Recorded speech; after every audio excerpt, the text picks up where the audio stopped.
యువగలం పాదయాత్ర ద్వారా రాష్ట్ర వ్యాప్తంగా పర్యటించి రాష్ట్ర దశని మార్చి ప్రజలను చైతన్యపరిచి మరి అతి తక్కువ టైము గ్యాప్ తీసుకుని శంఖారావం పూరిస్తూ శ్రీకాకుళం దగ్గర మొదలుపెట్టి అన్ని జిల్లాలో తిరుగుతున్న యువ నాయకులు పెద్దలు తెలుగుదేశం జాతీయ ప్రధాన కార్యదర్శి నారా లోకేష్ గారికి స్వాగతం సుస్వాగతం నా మనస్ఫూర్తిగా నమస్కారాలు. సభాధ్యక్షులు పెద్దలు పెందుర్తి ఇన్ఛార్జ్ మాజీ మంత్రివర్యులు బండారు సత్యనారాయణమూర్తి గారికి, జిల్లా అధ్యక్షుడు నాగ జగదీష్ గారికి, తెలుగుదేశం ఫ్లోర్ లీడర్ పేలా శ్రీనివాసరావు గారికి, ఈ కార్యక్రమానికి ఇచ్చేసిన తెలుగుదేశం జనసేన శ్రేణులు అందరికీ కూడా నా ఉదయపూర్వక నమస్కారాలు తెలియజేస్తా ఉన్నాను. మీకు ఒక విషయం చెప్పాలి. గతంలో చాలా మంది పాదయాత్రలు చేశారు. రాజశేఖర రెడ్డి చేశారు, చంద్రబాబు నాయుడు గారు చేశారు, జగన్ రెడ్డి చేశారు.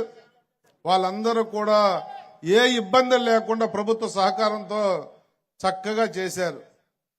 ప్రతిరోజు పోరాటాలు చేస్తూ ప్రతిరోజు కూడా ఇబ్బందులకు గురి కాబడినప్పటికీ కూడా ఎక్కడ జంకకుండా ఎక్కడ భయపడకుండా రొమ్ము విరుచుకు పాదయాత్ర చేసింది మాత్రం నారా లోకేష్ గారు మాత్రమే.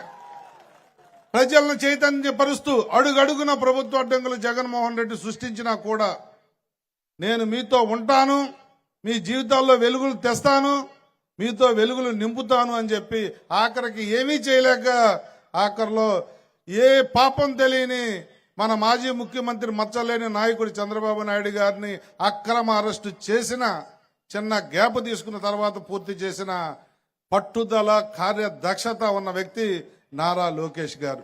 మరి ఆ గ్యాప్ తర్వాత ఇప్పుడు శంఖారావం పూరించి తెలుగుదేశం జనసేన శ్రేణులే కాకుండా ఈ రాష్ట్ర ప్రజలందరికీ కూడా 4 సంవత్సరాల 10 మాసాల కాలంలో ఈ దుష్ట చతుష్ట ఈ ప్రభుత్వం జగన్మోహన్ రెడ్డి నాయకత్వంలో చేసిన అరాచకాల మీద చేసిన తప్పుల మీద ఆయన గలమెత్తి అన్నా నిజంగా చెప్తా ఉన్నాను, ఈ మధ్యన మీ మీటింగులు చూస్తా ఉన్నాను లోకేష్ గారు, నిజంగా ఎంత నేను గతంలో కానీ ఎప్పుడన్నా మిమ్మల్ని మేము కానీ తక్కువగా చూసింటే మన్నించండి.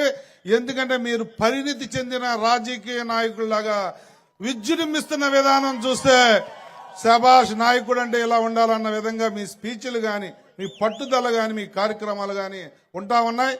తెలుగుదేశం జనసేన ప్రభుత్వం రాబోతా ఉంది. ఈ రాష్ట్రాన్ని రక్షించుకుంటాం, ఈ రాష్ట్రాన్ని కాపాడుకుందాం, ఈ రాష్ట్ర భవిష్యత్తుని తిరగరాద్దామని చెప్పి తెలియజేస్తూ ఇక్కడ ఏదన్నా ఈ పెందుర్తిలో అభివృద్ధి జరిగిందంటే అన్న బండారు సత్యనారాయణమూర్తి గారి టైము, బాబ్జీ గారి టైము, మా టైంలోనే మేము ముగ్గురం కూడా ఈరోజు మేము మనుషులు. మా టైంలోనే ఏమైనా జరిగింది కానీ గత 5 సంవత్సరాల నుంచి ఇక్కడున్న సమస్యలు కొన్ని నేను మీ దగ్గర ప్రస్తావిస్తాను. ఇవన్నీ మన టైంలో చంద్రబాబు నాయుడు గారు ముఖ్యమంత్రిగా ఉన్నప్పుడు బ్రహ్మాండంగా కార్యరూపం దాల్చాయి. ఇప్పుడు అవన్నీ కూడా అటకెక్కాయి.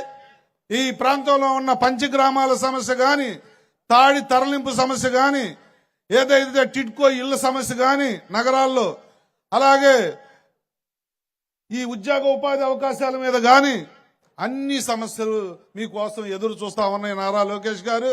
మనం అధికారంలోకి రావటం అవన్నీ కూడా మనం ఈ ప్రజలకు చేయాల్సిన అవసరాలు. ఈ భ్రష్టు పట్టిన ఈ దద్దమ్మ ప్రభుత్వం 5 సంవత్సరాలు కూడా మనం ఫండ్ శాంక్షన్ చేసినవి కానీ మనం టెండర్ పిలిచినవి కానీ కూడా పూర్తి చేయకుండా ఈ దద్దమ్మ జగన్మోహన్ రెడ్డి కేవలం దాచుకోవటం తప్ప ఏ మాత్రం ప్రజలకు ఉపయోగపడే కార్యక్రమం చేయలేదు అన్న విషయాన్ని మరొకసారి గుర్తు చేస్తూ, వ్యవస్థల్లో దేన్ని వదలలేదన్నా ఇక్కడ మీరన్నట్టు గాలి మీద పొన్ను తప్ప అన్నిటి మీద పొన్నేశాడు. దాంతో పాటు ల్యాండ్ కానీ, శాండ్ కానీ, వైన్ కానీ, మైన్ కానీ ఈ వనరులేమీ వదలకుండా అలీబాబా 40 దొంగల్లాగా దోపిడీయే జరుగుతుంది తప్ప అభివృద్ధి జరగలేదు. అది మనం వచ్చిన తర్వాత ఇవన్నీ చెయ్యాలి, ఈ ప్రాంతాన్ని అభివృద్ధి చేయాలి. పెట్రోలియం యూనివర్సిటీ కూడా ఆగిపోయింది. ఓ యువత మన కోసం ఉద్యోగ ఉపాధి అవకాశం కోసం మన వైపు చూస్తా ఉన్నారు. తాడి గ్రామం తరలింపు కానీ, పంచగ్రామాల సమస్య కానీ ఇవన్నీ మీరు అడ్రస్ చేయాలని చెప్పి రాబోయే రోజుల్లో కోరుకుంటూ నాకు ఈ సదవకాశం ఇచ్చిన మిమ్మల్ని మనస్ఫూర్తిగా మీకు ధన్యవాదాలు కృతజ్ఞతలు తెలియజేస్తూ సెలవు తీసుకుంటా ఉన్నాను. సార్ ఇప్పుడే